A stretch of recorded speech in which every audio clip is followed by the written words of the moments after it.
Srdačan i veliki pozdrav. Evo danas gledamo jedan zanimljivi damin gambit, jednu šahovsku minijaturu koja se nastavila pomjeranjem pešaka E3, tako da je beli otkrio svog lovca i pripretio pešaku C4.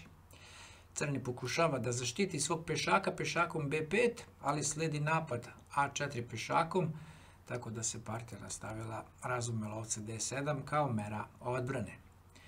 Beli uzima, biva uzet da bi nakon tog poteza iskoristio priliku i logično nastavio partiju pritiskom skakač C3, razvoj skakača i pritisak na lovca. Beli pokušava i dalje da održi svog pešaka, vraća se na polje A6, ali zapada u probleme. Dolazi do razvoja dame F3.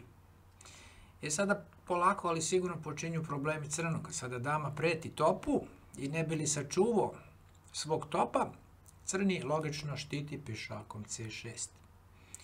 I evo nas i u zanimljivom momentu partije.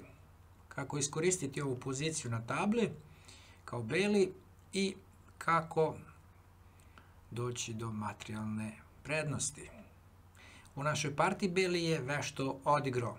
Topa je žrtvovao, naravno u razmeni, da bi povukao protivničkog skakača na polje A6, to jest da ga skloni od odbrane pešaka C6. I usledio je fantastični napad. Dama uzima tog pešaka, daje šah, kralj nema kud, jedina odbrana je dama ispred, ali pomeranjem dame sa 8. reda omogućuje se novi napad, šah pada top, dama štiti, beli vraća damu još jednom na C6, dama štiti i tada pada i skakač na polju A6, posle čega je prekinuta ova partija, jer je crnom bilo sasvim dovoljno, pošto je izgubio dosta figura, da preda ovu partiju i da bar ne srlja dalje u gubitke.